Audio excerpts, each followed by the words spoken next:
Dios les bendiga, amados hermanos, que el Cristo de la gloria bendiga vuestras almas, resplandezca su gloria sobre cada uno de vosotros y que en este momento pueda esa palabra gloriosa del Señor impactar en nuestras vidas y producir en nosotros ese querer como el hacer de acuerdo a la voluntad de Dios.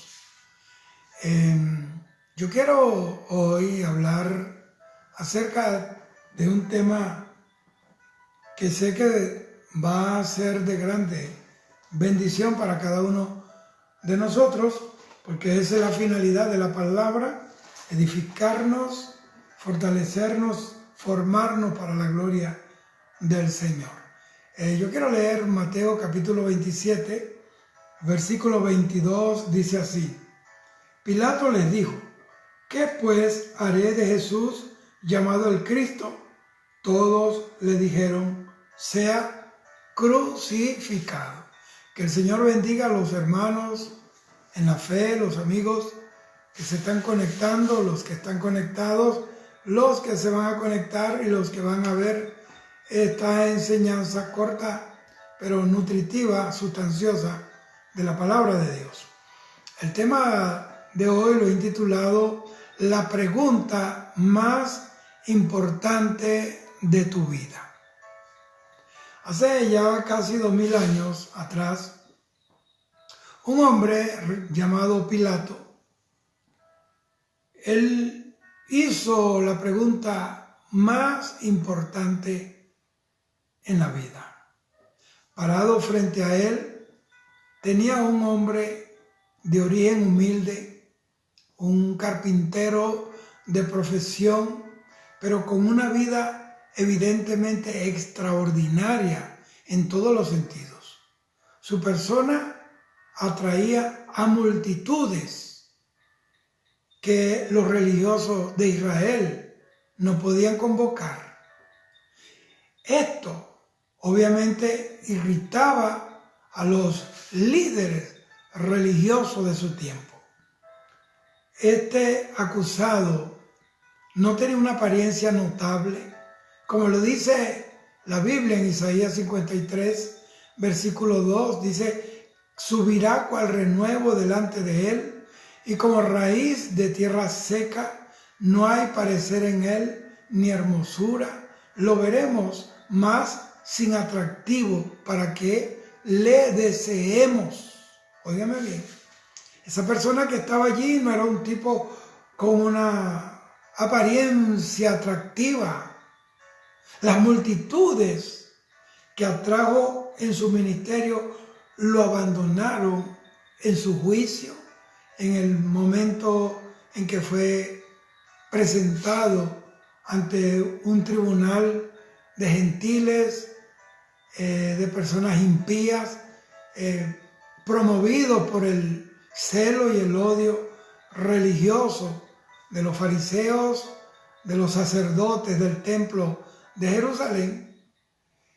Entonces, nadie levantó la voz en favor suyo cuando Pilato le dijo: ¿qué haré con este Jesús llamado el Cristo? ¿Por qué? Porque eran masas que le seguían, multitudes, pero eran masas movidas por las emociones del momento, pero sin compromiso con el reino de Dios, ese reino que anunció Jesús. Él no tenía riquezas que ofrecerle a Pilato para sobornarlo, para que lo pusieran en libertad. Es más, ni siquiera él tenía una casa propia, no tenía dónde recostar su cabeza. Y es entonces cuando surge la pregunta: ¿qué pues haré de Jesús llamado el Cristo? Esta es la pregunta más importante en la vida del ser humano. La muchedumbre pidió que fuera asesinado. Pilato entonces cobardemente lo entregó a la muerte sabiendo que él era inocente. Él prefirió mantener su puesto político que ejecutar la justicia, que administrar la justicia de una manera ética y transparente. Pero eso en realidad me lleva a recordar la pregunta de Pilato. ¿Qué haré con Jesús de Nazaret? Hoy el mundo tiene que hacerse esa misma pregunta que se hizo aquel oficial, aquel ciudadano romano, aquel empleado del Imperio Romano en Jerusalén. Él dijo, ¿qué hago con Jesús? Mira la pregunta, ¿qué hago con Jesús? Hay solo dos cosas que podemos hacer con respecto a Jesús. Dos cosas. Óigame, aceptarlo como Salvador del mundo o rechazarlo como lo rechazaron los judíos. No hay espacio para una tercera opción, no hay un punto neutro. O lo rechazamos o lo aceptamos. Si nosotros optamos o decidimos aceptar al Señor como nuestro único Salvador, esta decisión nos va a traer persecuciones, nos traerá el rechazo de muchos, e incluso los seres queridos pueden rechazarnos. Comenzaremos un camino cuesta arriba, un camino difícil, tortuoso, lleno de obstáculos, pero nunca lo haremos solos. Él estará con nosotros todos los días de nuestra vida hasta la consumación del siglo, hasta el fin del mundo. En este camino conoceremos las tristezas, las aflicciones, pero también experimentaremos el gozo pleno que solo da el Señor Jesucristo a aquellos que deciden aceptarlo, tomar su cruz, seguirle y ser fiel hasta el fin. Sentiremos sus manos todos los días de nuestra vida, dándonos esa fuerza que necesitamos para caminar esa milla extra que nos demanda la conciencia del Espíritu en nuestra vida. Nos dará su amor para perdonar y para amar a nuestros enemigos. Nos dará una razón para vivir. Los galardones del cielo son las razones para vivir en esta tierra. Los galardones se reciben en el cielo, pero se ganan en la tierra. Aunque seamos despreciados en esta tierra, sin embargo, ese Jesús de quien habló Pilato en este calificativo, ese Jesús nos hace ciudadanos del reino de los cielos y habitantes, ciudadanos de la Jerusalén celestial. Lo segundo que quiero que sepan es que nos costará dejar las comodidades. ¿Por qué? Porque aceptar a Jesús nos llevará necesariamente a abandonar, a dejar comodidades. ¿Por qué? Porque Dios es sabio y Él sabe que las comodidades muchas veces nos lleva a la complacencia, nos quita la capacidad de sacrificar cosas por ir por aquellos que van rumbo a la condenación, aquellos que están perdidos. La comodidad nos vuelve insensibles al dolor de esa persona que está perdido, que está encadenado por el pecado. Esto es lo que le pasaba al joven rico cuando él quiso venir a Jesús y le dijo: Maestro, ¿qué debo hacer para alcanzar la vida eterna? Quiero servirte, quiero seguirte. Jesús le dijo que vendiera todas sus posesiones y se las diera a los pobres, y entonces podía seguirlo. Entonces el rico, dice la palabra, que se fue triste, con la cabeza gacha. ¿Sabe por qué? Porque tenía muchas posesiones. En otras palabras, él miraba que seguir a Jesús era abandonar sus lujos, sus comodidades, sus privilegios que le daba el dinero, el grupo social con la que se reunía. en el country club, ya no podía estar allí. Y por eso él consideró que no podía seguir al Señor y abandonar las comodidades. Hoy estamos viendo un evangelio donde se predican comodidades, riquezas, donde se predican cosas materiales, como que si en las cosas que brillan, en las cosas que se guardan en las bóvedas, o en las marquesinas, o en el garage de la casa, como que si allí estuviera fundamentado el evangelio del reino. Ese rico se fue triste. Pedro, su hermano y todos los pescadores dejaron sus barcas, dejaron las redes, dejaron su negocio de la pesca. Ellos no eran vagos, ellos eran empresarios del mar, ellos eran pescadores, tenían flota pesqueras. Abandonaron las redes, unos abandonaron las redes. Ya las redes no eran su impedimento, abandonaron la barca, tampoco era su impedimento, abandonaron a su padre. Tampoco ese contacto paterno-filial se convirtió en un impedimento para que ellos siguieran al Señor. Así que el llamado necesariamente te obliga a dejar comodidades, o en otra palabra, a incomodarte para salvar, para que Dios salve a otros que están perdidos. Si nosotros recibimos al Señor como Salvador, como nuestro Salvador, único y suficiente Salvador, nos va a dar su Espíritu Santo, que nos va a adornar con sus dones, esos dones poderosos. Y bajo su unción nosotros podemos hacer cosas extraordinarias. Enfermos serán sanados, endemoniados quedarán libres en el nombre de Jesús.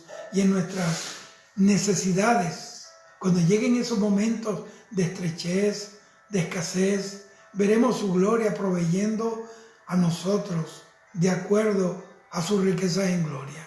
Eso es lo que el mundo no entiende. Y aunque el falso evangelio de la prosperidad, ese que se está predicando ahora, haga al evangelio lo convierte como en una cosa barata y sin atractivo, al evangelio del reino, al evangelio de la sana doctrina. Lo presentan como que los que predicamos la sana doctrina estamos ofreciendo algo inservible, algo obsoleto, cuando la Biblia dice: paraos en los caminos y preguntad cuál sea la senda antigua, y entonces andad por ella y hallaréis reposo para vuestras almas. Eso lo dice la Biblia, que tenemos que volvernos a la palabra, tenemos que volvernos al grito del Espíritu Santo, porque la iglesia está a punto de ser levantada. Bendito sea el Señor.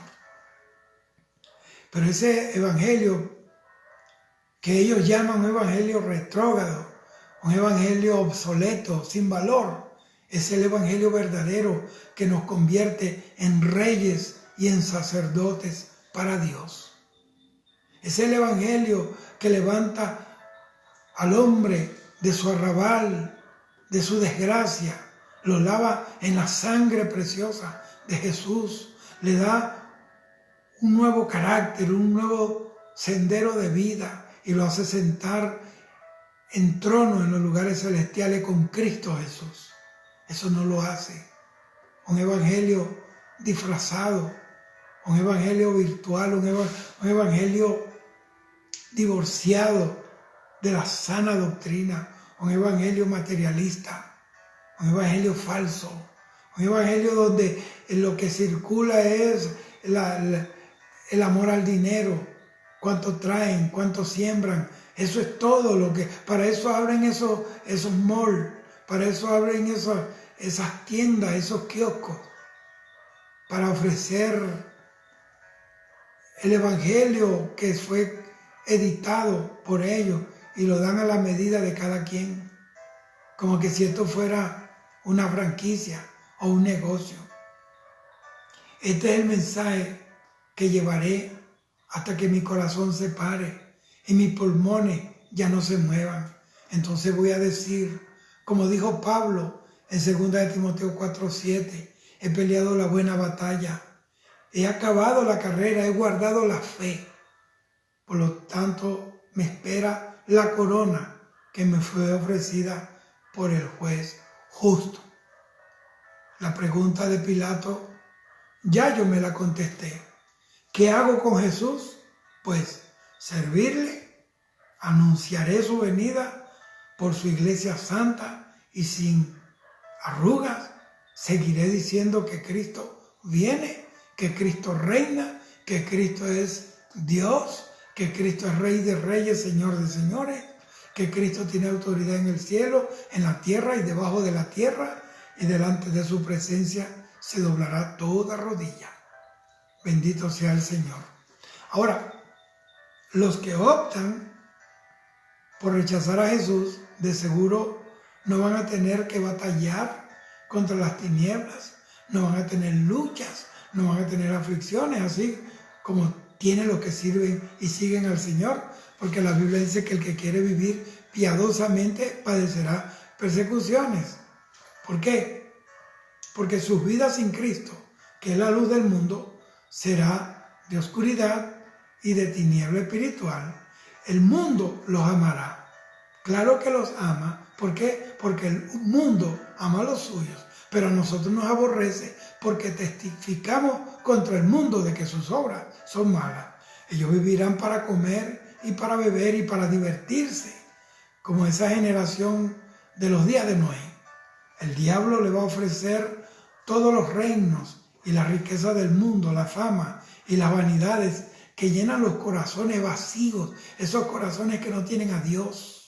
Esas mismas vanidades y reinos que le ofreció a Jesús. Y si Jesús los rechazó, es para darnos a nosotros un ejemplo, que todo lo que el diablo ofrece y el mundo ofrece es falso y lleva a un mal fin. Parece que fuera una opción sabia esa de rechazar a Jesús, pero veamos a la luz de la palabra lo que implica rechazar a ese Jesús. Estoy usando el término, ese calificativo que usó Poncio Pilato. ¿Cuáles son las consecuencias? ¿Cuáles son las consecuencias de rechazar a Jesús? Primero, el mundo está lleno de muchos caminos, de muchas trochas alternas, pero Dios nos señala un solo camino para ir al cielo. Y ese camino se llama Jesús. No hay otro fuera de Él. Vivir fuera del camino que es Cristo es terminar la carrera de la vida en las pailas del infierno y luego ser trasladados al lago que arde con fuego y azufre, que es la muerte segunda.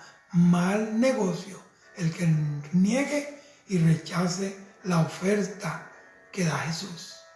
Eso que ofrece el Señor, nadie lo puede ofrecer.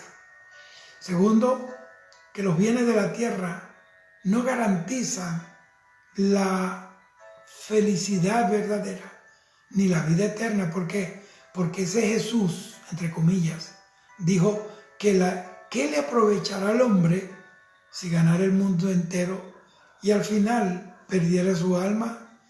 Esto no quiere decir que Dios no le dé abundancia y prosperidad material a sus hijos. Lo que yo quiero decir es que la abundancia y las cosas materiales no es lo que nos motiva a nosotros a seguir a ese Jesús, sino el amor hacia Él, el amor a su palabra, la gratitud porque entendemos que Él murió por nosotros y nosotros viviremos para Él. Pablo dijo que todo lo que Él poseía lo tenía como pérdida y lo tenía como basura, y había renunciado a todo su privilegio con tal de ganar a Cristo. Eso lo dijo el apóstol Pablo. Esas son las cosas que el mundo nunca podrá entender, que nosotros estamos caminando en una dimensión espiritual donde las cosas materiales existen, pero son el resultado de buscar a Dios plenamente, de someternos a su voluntad y de buscar el reino de Dios y toda su justicia. El mundo, el mundo trata de figurar en los espacios, en los medios importantes, aparecer en las principales páginas de revistas y periódicos, noticieros, y se afanan por ser reconocidos en la tierra. Pero hay algo más importante que eso, y es tener el nombre escrito en el libro de la vida. Es más importante que tener el nombre escrito en el libro Guinness, en alguna revista de cualquier corte mundial. Es más importante mantenernos vivos y viviendo para Dios que ganarnos el mundo. Pablo dice en Gálatas 1:10 que si él todavía quisiera agradar a los hombres y viviera para agradar a los hombres, ya no sería siervo de Jesucristo. Así que hay algo más importante que tener el nombre escrito en el paseo de las estrellas de Hollywood, y es tener nuestros nombres escritos en el libro de la vida del Cordero. Quien no tenga su nombre escrito en el libro de la vida, en realidad lo perdió todo. Lo perdió todo.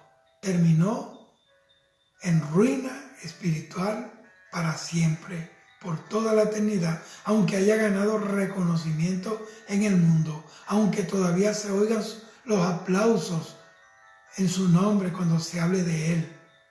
Si no están escritos sus nombres en el libro de la vida, le dirán en aquel día, el Señor le dirá, no os conozco, apartaos de mí, hacedores de maldad, al fuego eterno preparado para Satanás y sus ángeles. Mire qué mal negocio, qué mala decisión.